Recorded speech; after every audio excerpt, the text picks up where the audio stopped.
Hi friends, welcome to my channel. Bhagyalakshmi ಇವತ್ತಿನ ಸಂಚಿಕೆ ಏನಾಗುತ್ತೆ ಅಂತ ಹೇಳಿ ನೋಡೋಣ.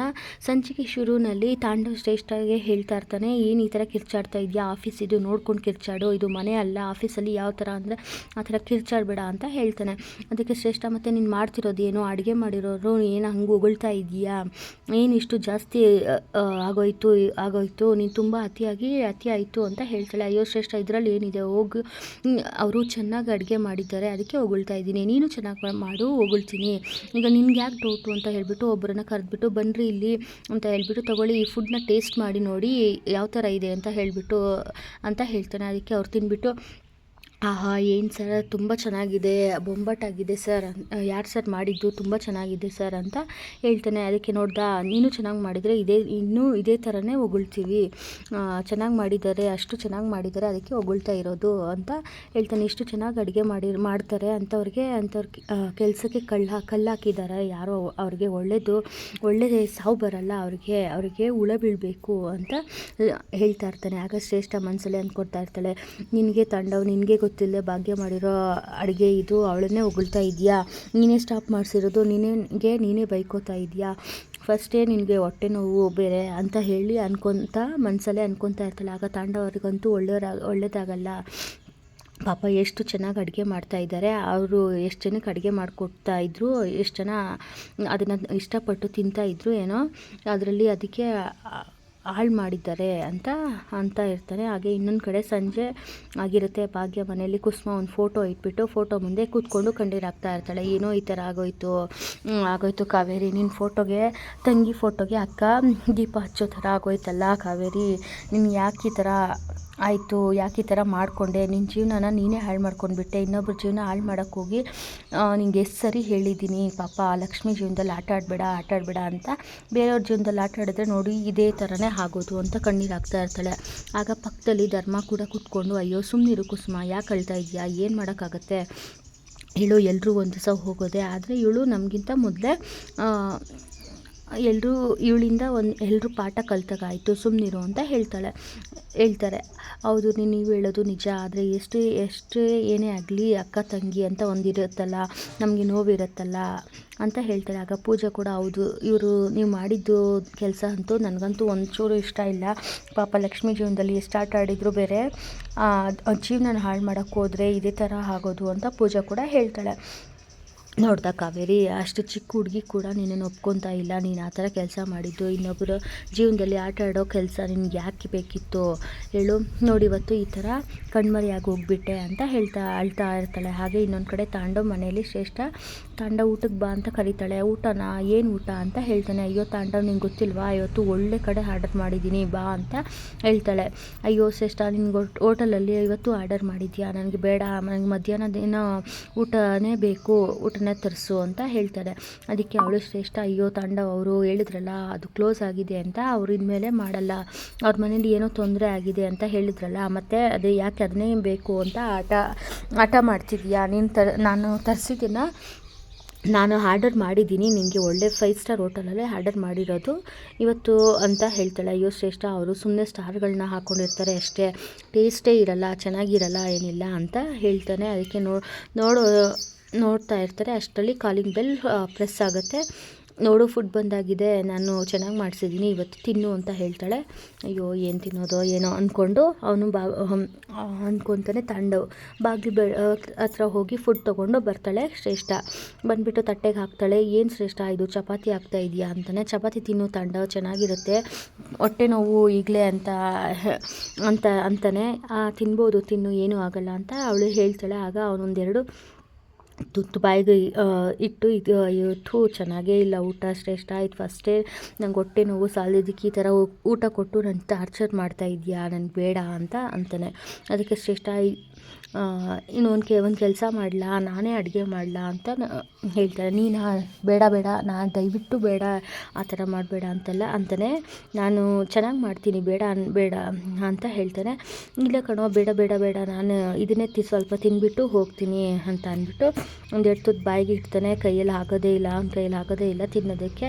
ಆಗ ತಾಂಡವ, ಅಯ್ಯೋ ಶ್ರೇಷ್ಠ, ನನಗೆ ಊಟ ಬೇಡ, ಏನು ಬೇಡ ಅಂದ್ಬಿಟ್ಟು ಹೋಗಿ ಮಂಚದ ಮೇಲೆ ಮಲ್ಕೋತಾನೆ. ಆ ಕಡೆ ಶ್ರೇಷ್ಠ ಆ ಕಡೆ ತಿರ್ಗೋಬೇಕಾದ್ರೆ ಹಿಂದೆಯಿಂದ ಒಂದು ವಾಯ್ಸ್ ಬರುತ್ತೆ. ಯಾರೋ ಹೇಳಿದ್ರು ನಾನು ತಾಂಡವ್ ಜೊತೆ ತುಂಬ ಚೆನ್ನಾಗಿರ್ತೀನಿ ಅಂತ, ಇದೇನೋ ಚೆನ್ನಾಗಿರೋದು ಅಂತ. ಆಗ ಹಿಂದೆ ತಿರುಗಿ ನೋಡ್ತಾಳೆ. ಅವಳು ಒಂದು ಸರಿ ಸವಾಲು ಹಾಕಿರ್ತಾಳಲ್ಲ, ನಾನು ಚೆನ್ನಾಗಿರ್ತೀನಿ ತಾಂಡವ್ ಜೊತೆ ಅಂತ. ಅವನು ಆಗ ನಿನಗೆ ಯಾಕೋ ಈ ವಿಷಯ ಅಂತ ಹೇಳ್ತಾಳೆ ಶ್ರೇಷ್ಠ. ಹಾಗೆ ಇನ್ನೊಂದು ಕಡೆ ಮೇಲ್ಗಡೆ ತಾಂಡವ್ ತುಂಬ ಒದ್ದಾಡ್ತಾ ಇರ್ತಾನೆ. ಅಯ್ಯೋ ಏನು ಮಾಡೋದು ಈಗ, ಈ ಕಡೆ ಹೊಟ್ಟೆ ನೋವು ಬೇರೆ, ಒಂದು ಕಡೆ ಹೊಟ್ಟೆ ಹಸಿವು ಬೇರೆ, ಏನು ಮಾಡಿದರೂ ಆಗ್ತಾಯಿಲ್ಲ, ಏನು ಮಾಡಲಿ ಅಂತ ಬಿದ್ದು ಒದ್ದಾಡ್ತಾ ಇರ್ತಾನೆ, ಬಾಯಿ ಬಿಡ್ಕೊಳ್ತಾ ಇರ್ತಾನೆ. ಅಷ್ಟರಲ್ಲಿ ಅವನಿಗೆ ನೆನಪಾಗುತ್ತೆ, ಅವನು ಮನೆ ಫುಡ್ ಆರ್ಡರ್ ಮಾಡಿದ್ನಲ್ಲ, ಅವನಿಗೆ ಹೇಳಿಬಿಟ್ಟು ಇವತ್ತು ಮನೆ ಫುಡ್ ಆರ್ಡ್ರ್ ಮಾಡಿಸ್ಕೊಳ್ಳೇಬೇಕು ಅಂತ ಹೇಳಿಬಿಟ್ಟು ಅವನಿಗೆ ಫೋನ್ ಮಾಡ್ತಾನೆ. ಫೋನ್ ಮಾಡಿಬಿಟ್ಟು ಏನು ರೀ ಎಲ್ಲಿದ್ದೀರಾ ಅಂತಾನೆ. ಸರ್ ಹೇಳಿ ಸರ್ ಅಂತಾನೆ. ಏನು ಸರ್ ಇಷ್ಟೊತ್ತಲ್ಲಿ ಫೋನ್ ಮಾಡಿದ್ದೀರಾ ಅಂತ ಅವನು ಕೇಳ್ತಾನೆ. ನೋಡಿ ನನಗೆ ಮಧ್ಯಾಹ್ನ ಫುಡ್ ಆರ್ಡರ್ ಮಾಡಿಕೊಟ್ಟಿದ್ರಲ್ಲ ಅಲ್ಲಿ, ಸೊ ಅದೇ ಫುಡ್ ಆರ್ಡರ್ ಮಾಡೋಕ್ಕೆ ಆಗುತ್ತಾ ಅಂತಾರೆ. ಸರ್ ಇಲ್ಲ ಸರ್, ಅವ್ರು ಮಾಡ್ತಾ ಇಲ್ಲ ಸರ್ ಅಡುಗೆ ಈಗ ಅಂತ ಅವನು ಆ ವ್ಯಕ್ತಿ ಹೇಳಿದಾಗ, ಅದಕ್ಕೆ ತಾಂಡವ್ ನೋಡ್ರಿ ಏನ್ರಿ ನೀವು ಒಂದು ಫುಡ್ ಆರ್ಡರ್ ಮಾಡೋಕ್ಕೆ ಬರಲ್ವಾ, ನಾಳೆ ಏನಾದರೂ ನಿಮಗೆ ಪ್ರಮೋಷನ್ ಕೊಟ್ಟರೆ ಹೆಂಗ್ರಿ ಮೇಂಟೈನ್ ಮಾಡ್ತೀರಾ, ನೀವು ಒಬ್ಬರು ಫುಡ್ ಮಾಡೋರನ್ನು ಮೇಂಟೈನ್ ಮಾಡೋಕ್ಕಾಗಿಲ್ಲ ಅಂತಂದರೆ ನೋಡಿರಿ ಪ್ರಮೋಷನ್ ಟೈಮ್ ಬೇರೆ ಹತ್ರ ಬರ್ತಾ ಇದೆ, ನೋಡಿ ಏನು ಮಾಡ್ತೀರಾ ಅಂತ ಹೇಳ್ತಾನೆ. ಅದಕ್ಕೆ ಅವನು ಆ ಕಡೆ ಅಯ್ಯೋ ಏನಪ್ಪ ಈ ಮನುಷ್ಯ ಪ್ರಮೋಷನ್ಗೆ ಕೈ ಹಾಕ್ತಾ ಇದ್ದಾನಲ್ಲ, ಸರಿ ಹೇಗಾದರೂ ಮಾಡಿ ಮ್ಯಾನೇಜ್ ಮಾಡಬೇಕು ಅಂತ ಹೇಳಿಬಿಟ್ಟು, ಸರ್ ಆಯಿತು ಸರ್ ನಾನು ಟ್ರೈ ಮಾಡ್ತೀನಿ ಸರ್ ಅಂತ ಹೇಳ್ತಾನೆ. ಟ್ರೈ ಮಾಡೋದಲ್ಲ ಏನೋ ಮಾಡಿ ನೋಡಿ ಅಂತ ಹೇಳಿಬಿಟ್ಟು ತಾಂಡವ್ ಒಂದು ಕಡೆ ಫೋನ್ ಕಟ್ ಮಾಡ್ತಾನೆ. ಅಯ್ಯೋ ಹೊಟ್ಟೆ ನೋವು ಅಂತ ಒದ್ದಾಡಿಕೊಂಡು ಹೊಟ್ಟೆ ಹಸಿವಿಗೆ ಹೊಟ್ಟೆ ನೋವಿಗೆ ಬೆಡ್ ಮೇಲೆ ಮಲ್ಕೊಂಡಿರ್ತಾನೆ. ಶ್ರೇಷ್ಠ ಈ ಕೆಳಗಡೆ ನೀನು ಯಾಕೋ ನನ್ನ ಸಂಸಾರ ನಿನಗೆ ಎಷ್ಟು ಸರಿ ಹೇಳಿದ್ದೀನಿ ನನ್ನ ಆ ಸಂಸಾರದಲ್ಲಿ ತಲೆ ಹಾಕಬೇಡ ಅಂತ ಹೇಳಿಬಿಟ್ಟು ಹೋಗೋ ಆಚೆ ಅಂತ ಹೇಳಿಬಿಟ್ಟು ಬಾಕ್ಲಾಕ್ಬಿಡ್ತಾಳೆ. ಹಾಗೆ ಇನ್ನೊಂದು ಕಡೆ ಈ ಕಡೆ ಮನೆಯಲ್ಲಿ ಭಾಗ್ಯ ಮನೆಯಲ್ಲಿ ಫೋನ್ ಬರುತ್ತೆ. ಆಗ ಭಾಗ್ಯನ ಅತ್ತೆ ನಾನು ಫೋನ್ ತೆಗಿತೀನಿ ನೀನು ಹೋಗಮ್ಮ ಅಂತ ಹೇಳ್ತಾಳೆ. ಆಗ ಭಾಗ್ಯ ಹೋಗ್ತಾಳೆ. ಫೋನ್ ಕುಸುಮ ತೆಗೆದುಬಿಟ್ಟು ಹಲೋ ಅಂತ ಕೇಳಿದಾಗ, ಮೇಡಮ್ ಅದೇ ಫುಡ್ ಸರ್ವಿಸ್ ಅಲ್ವಾ, ಒಬ್ಬರಿಗೆ ಊಟ ಬೇಕಿತ್ತು ಅಂತ ಕೇಳ್ತಾನೆ.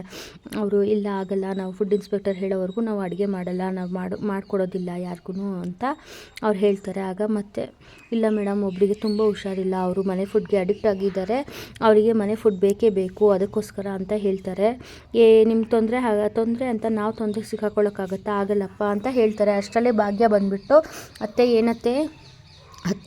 ಏನಂತೆ ಅಂತ ಕೇಳ್ತಾರೆ. ಅದಕ್ಕೆ ನೋಡಮ್ಮ ಭಾಗ್ಯ ಯಾರಿಗೂ ಹುಷಾರಿಲ್ಲ ಅಂತೆ, ಮನೆ ಊಟ ಬೇಕು ಅಂತ ಹೇಳ್ತಾರೆ, ಅದಕ್ಕೆ ನಾನು ಆಗಲ್ಲ ಅಂತ ಹೇಳಿಬಿಟ್ಟೆ ಅಂತ ಹೇಳ್ತಾರೆ. ಕೊಡಿ ನಾನು ಮಾತಾಡ್ತೀನಿ ಅಂತ ಹೇಳಿಬಿಟ್ಟು ಭಾಗ್ಯ ಇಸ್ಕೊಂಡು ಫೋನ್ ತೊಗೊಂಡು ಹಲೋ ಸರ್ ಹೇಳಿ ಅಂತ ಕೇಳ್ತಾಳೆ. ಮೇಡಮ್ ಅದೇ ಒಬ್ಬರಿಗೆ ತುಂಬ ಹುಷಾರಿಲ್ಲ ಮೇಡಮ್ ದಯವಿಟ್ಟು ಊಟ ಮಾಡಿಕೊಡಿ ಅಂತ ಕೇಳ್ತಾರೆ. ಹೌದಾ ಸರ್ ನಾವು ಮಾಡೋಂಗಿಲ್ಲ ಸರ್ ದಯವಿಟ್ಟು ಅಂತ ಹೇಳ್ತಾಳೆ. ಮೇಡಮ್ ಅವರು ತುಂಬ ಬೇರೆ ಊಟ ತಿಂದರೆ ಅವ್ರಿಗೆ ವಾಮಿಟ್ ಆಗ್ತಾಯಿದೆ, ಒದ್ದಾಡ್ತಾ ಇದ್ದಾರೆ ಅಂತ, ನಿಮ್ಮ ಊಟಕ್ಕೆ ತುಂಬ ಅಡ್ಜಸ್ಟ್ ಆಗಿಬಿಟ್ಟಿದ್ದಾರೆ, ನೀವು ಮಾಡೋ ಅಡುಗೆ ತುಂಬ ಇಷ್ಟ ಅಂತ ಅವರು ಹೇಳ್ತಾರೆ. ಆಗ ಭಾಗ್ಯ ಸರಿ ಸರ್ ಆಯಿತು ನಾನು ಮಾಡಿಕೊಡ್ತೀನಿ ಬನ್ನಿ ಅಂತ ಹೇಳ್ತಾರೆ. ಆಗ ಮನೆಗೆ ಹೋಗ್ಬಿಟ್ಟು ಭಾಗ್ಯ ಅಡುಗೆ ಮನೆಗೆ ಹೋದಾಗ ಕುಸುಮ ಹೇಳ್ತಾಳೆ, ಭಾಗ್ಯ ನಂಗೆ ಯಾಕೋ ಭಯ ಆಗ್ತಾಯಿದೆ ಕಣೆ ಅಂತ, ಮತ್ತು ನಾವೇನು ವ್ಯಾಪಾರ ಮಾಡ್ತಾ ಇಲ್ವಲ್ಲ, ಯಾರಿಗೋ ಒಬ್ರಿಗೆ ಹುಷಾರಿಲ್ಲ ಅದಕ್ಕೆ ಊಟ ಕೊಡ್ತಾ ಇದ್ದೀವಿ ಅಷ್ಟೇ ತಾನೇ, ನೀವು ಯಾಕೆ ತಲೆ ಕೆಡಿಸ್ಕೊಂತೀರಾ ಅಂತ ಹೇಳ್ತಿರ್ತಾಳೆ. ಆಗ ಇನ್ನೊಂದು ಕಡೆ ಮೇಲ್ಗಡೆ ಪೂಜಾ ಮತ್ತು ಸುಂದ್ರಿ ಕೂತ್ಕೊಂಡು ಸುಂದ್ರಿ ಹತ್ರ ಮಾತಾಡ್ತಾ ಇರ್ತಾಳೆ. ಪೂಜಾ ಬೇಬಿ ನೀನೇ ಅವಾಗಿಂದ ಅವನಿಗೆ ಟಾರ್ಚರ್ ಕೊಟ್ಟಿದ್ಯಾ ಅಂತ ಹೇಳ್ತಾ ಇರ್ತಾಳೆ. ನಾನು ಒಬ್ಬಳೇ ಅಲ್ಲ ಕಣೆ, ಅವನು ಟಾರ್ಚರ್ ಕೊಡ್ತಿದ್ದ ನನಗೆ, ಆದರೆ ನಾನು ಕೊಟ್ಟಷ್ಟು ಟಾರ್ಚರ್ ಎಲ್ಲ ಕೊಟ್ಟಿಲ್ಲ ಬಿಡು ಅವನು ಅಂತ ಹೇಳ್ತಾ ಇರ್ತಾಳೆ. ಅಷ್ಟೊತ್ತಿಗೆ ನೋಡು ಮೆಸೇಜ್ ಬಂತು ಸುಂದ್ರಿ, ನಾನು ಮಾತಾಡೋಷ್ಟರಲ್ಲಿ ಅವ್ನು ಮೆಸೇಜ್ ಕಳಿಸಿದ್ದಾನೆ ನೋಡು, ಅವನ ಬಗ್ಗೆನೇ 100 ವರ್ಷ ಆಯ್ಸು ಅವನಿಗೆ ಅಂತ ಹೇಳಿಬಿಟ್ಟು ಮೆಸೇಜ್ ನೋಡ್ತೀನಿ ಅಂತ ಹೇಳಿಬಿಟ್ಟು ಸುಮ್ಮನೆ ಬಿಡಲ್ಲ. ಅದಕ್ಕೆ ಅಲ್ಲಿ ನಾನಂತೂ ನಿನ್ನನ್ನು ಸುಮ್ಮನೆ ಬಿಡಲ್ಲ, ನಾನು ಯಾರು ಕೊಟ್ಟಿದ್ದು ವಾಪಸ್ ಕೊಟ್ಬಿಡ್ತೀನಿ, ಇಟ್ಕೊಳ್ಳೋದೆಲ್ಲ ಅಂತ ಮೆಸೇಜ್ ಮಾಡಿದ್ದಾನೆ ಅಂತ ಜೋರಾಗಿ ನಗಾಡ್ತಾ ಇರ್ತಾಳೆ. ಹಾಗೆ ಇನ್ನೊಂದು ಕಡೆ ತಾಂಡವ್ ಮತ್ತು ಅವನಿಗೆ ಫೋನ್ ಮಾಡ್ತಾರೆ. ಹೇಳ್ರಿ ಏನಾಯಿತು ಅಂತ. ಸರ್ ಅದೇ ಕೆಲಸದಲ್ಲಿ ಇದ್ದೀನಿ ಸರ್, ಮೆಟ್ಲಾಗ್ತಾ ಇದ್ದೀನಿ, ಅವರು ಮನೆ ಮೆಟ್ಲು ಹೋಗಿ ತೊಗೊಂಡು ಬರ್ತೀನಿ ಸರ್ ಅಂತಾನೆ. ಆಯಿತು ಬೇಗ ಬನ್ನಿರಿ ಅಂತ ಹೇಳ್ತಾನೆ. ಆಗ ಮತ್ತೆ ಅವನು ಹೋಗ್ಬಿಟ್ಟು ಮೇಡಮ್ ಅಂತ ಕರೀತಾನೆ. ಬನ್ನಿ ಸರ್ ಕೂತ್ಕೊಳ್ಳಿ, 5 ನಿಮಿಷ ಬಾಕ್ಸ್ಗೆ ಹಾಕ್ಕೊಡ್ತೀನಿ ಅಂತ ಭಾಗ್ಯ ಹೇಳ್ತಾಳೆ. ಇಲ್ಲ ಮೇಡಮ್ ಪರವಾಗಿಲ್ಲ ಅಂತ ಹೇಳಿಬಿಟ್ಟು ಹಂಗೆ ನಿಂತ್ಕೊಂಡಿರ್ತಾನೆ. ಆಗ ಮತ್ತೆ ಅವನು ಅಲ್ಲಿ ಇರು ಸರ್, ಇರಿ ಸರ್ ಒಂದು ನಿಮಿಷ ಅಂತ ಹೇಳಿಬಿಟ್ಟು ಭಾಗ್ಯ ಒಳಗಡೆ ಹೋಗಿರ್ತಾಳೆ. ಇನ್ನೊಂದು ಕಡೆ ಕಿಶನ್ ಬೆಡ್ ಮೇಲೆ ಕೂತ್ಕೊಂಡು ಕಾಲನ್ನ ಅಯ್ಯೋ ಅಪ್ಪ ಕಾಲು ನೋವು, ಇವಳು ಈ ಥರ ಮಾಡಿದ್ದಾಳೆ, ಅವಳಿಗೆ ಬಿಡಬಾರ್ದು, ಏನಾದರೂ ಮಾಡಬೇಕು ಅಂತ ಹೇಳ್ತಾ ಇರ್ತಾನೆ. ಹಾಗೆ ಇನ್ನೊಂದು ಕಡೆ ಭಾಗ್ಯ ಅಷ್ಟರಲ್ಲಿ ಫುಡ್ ಬಾಕ್ಸ್ಗೆ ಹಾಕ್ಕೊಂಡು ತೊಗೊಂಡು ಬಂದು ಕೊಡ್ತಾರೆ. ಆಗ ಅವರು ಕಾಸು ಕೊಡೋದಕ್ಕೆ ಹೋಗ್ತಾರೆ. ಸರ್ ಬೇಡ ಸರ್, ಅದೇನು ಮೇಡಮ್ ನಾವು ಇದನ್ನು ದುಡ್ಡಿಗೋಸ್ಕರ ಮಾಡ್ತಾ ಇಲ್ಲ ಸರ್, ನೀವೇನು ಪಾಪ ಅವ್ರಿಗೆ ಯಾರಿಗೋ ಹುಷಾರಿಲ್ಲ ಅಂದ್ರಲ್ಲ ಅದಕ್ಕೋಸ್ಕರ ನಾನು ಕೊಡ್ತಾ ಇದ್ದೀನಿ ಅಷ್ಟೇ, ನೋಡಿ ಹುಷಾರಾಗೋವರೆಗೂ ಬೇಕಾದರೆ ನಮ್ಮ ಮನೆಯಲ್ಲೇ ನಾನೇ ಅಡುಗೆ ಮಾಡಿಕೊಡ್ತೀನಿ ಸರಿನಾ ಅಂತ ಹೇಳ್ತಾರೆ. ಅದಕ್ಕೆ ಅವನು ತುಂಬ ಥ್ಯಾಂಕ್ ಯು ಮೇಡಮ್ ಅಂತ, ತುಂಬ ಒಳ್ಳೆ ಕೆಲಸ ಮಾಡ್ತಾಯಿದ್ದೀರಾ, ತುಂಬ ಥ್ಯಾಂಕ್ಸ್ ಅಂತ ಹೇಳ್ತಾನೆ. ಅಲ್ಲಿಗೆ ಈ ಸಂಚಿಕೆ ಮುಕ್ತಾಯವಾಗುತ್ತೆ. ವಿಡಿಯೋ ಇಷ್ಟ ಆಗಿದ್ದಲ್ಲಿ ಒಂದು ಲೈಕ್ ಮಾಡಿ. Thank you so much.